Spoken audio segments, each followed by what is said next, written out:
Colombia में राष्ट्रपति पद के उम्मीदवार मिगुएल उरीबे तुर्बाए को गोली मारी गई, हालत नाजुक। Bogota, Colombia. 7 जून 2025 कोलंबिया की राजधानी बोगोटा में राष्ट्रपति पद के उम्मीदवार और वर्तमान सीनेटर मिगुएल उरीबे तुर्बाए को शनिवार को एक जनसभा के दौरान गोली मार दी गई। यह हमला फोंतिबोन इलाके में उस वक्त हुआ जब 39 वर्षीय नेता एक पार्क में समर्थकों को संबोधित कर रहे थे।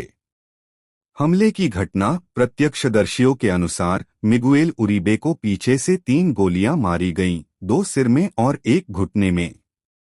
गोलीबारी के बाद उन्हें गंभीर हालत में तत्काल सांता फे क्लिनिक में भर्ती कराया गया, जहां उनकी न्यूरोसर्जरी और वेस्कुलर सर्जरी की गई। फिलहाल वे जीवन के लिए संघर्ष कर रहे हैं। आरोपी की पहचान हमले के तुरंत बाद एक 15 वर्षीय किशोर को घटनास्थल से बंदूक के साथ गिरफ्तार किया गया है। पुलिस फिलहाल इस किशोर से पूछताछ कर रही है और यह जानने की कोशिश कर रही है कि क्या वह किसी संगठित साजिश का हिस्सा था। अन्य घायल। इस हमले में 2 अन्य लोग भी घायल हुए हैं, लेकिन उनकी पहचान और स्थिति के बारे में कोई विस्तृत जानकारी अब तक सामने नहीं आई है। सरकारी प्रतिक्रिया। राष्ट्रपति गुस्तावो पेट्रो ने इस हमले की कड़ी निंदा की है और वादा किया है कि इस हमले के पीछे छिपे मास्टरमाइंड को खोजकर कड़ी सजा दी जाएगी। उन्होंने इसे लोकतंत्र पर हमला करार दिया। संभावित कारण। फिलहाल इस हमले के पीछे की मंशा स्पष्ट नहीं है, लेकिन विशेषज्ञों और सुरक्षा एजेंसियों के अनुसार कुछ संभावित वजह हो सकती हैं।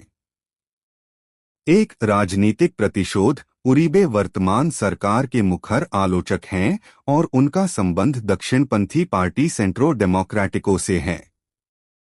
2. संगठित अपराध से जुड़ाव। कोलंबिया में ड्रग कार्टेल, सशस्त्र विद्रोही गुट जैसे ELN और FARC और अपराधी संगठन अतीत में राजनीतिक नेताओं को निशाना बनाते रहे हैं।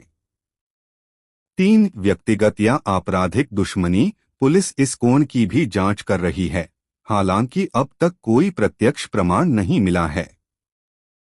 इतिहास की छाया। कोलंबिया में यह हमला ऐसे समय पर हुआ है जब देश में चुनावी माहौल गर्म है।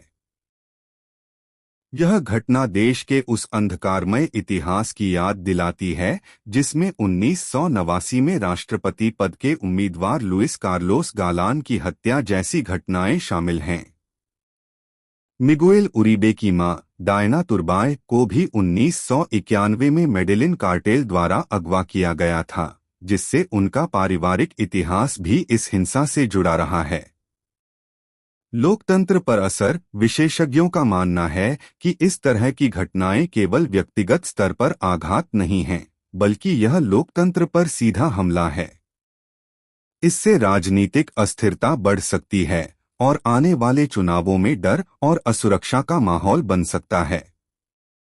निष्कर्ष। मिगुएल उरीबे तुर्बाए पर यह हमला कोलंबिया के लिए एक चेतावनी है कि राजनीतिक हिंसा की पुरानी छाया फिर से सिर उठा सकती है। जबकि उनकी हालत गंभीर बनी हुई है, पूरा देश उनके स्वास्थ्य लाभ की कामना कर रहा है और साथ ही यह मांग कर रहा है कि इस हमले के पीछे के दोषियों को जल्द से जल्द न्याय के कटघरे में लाया जाए।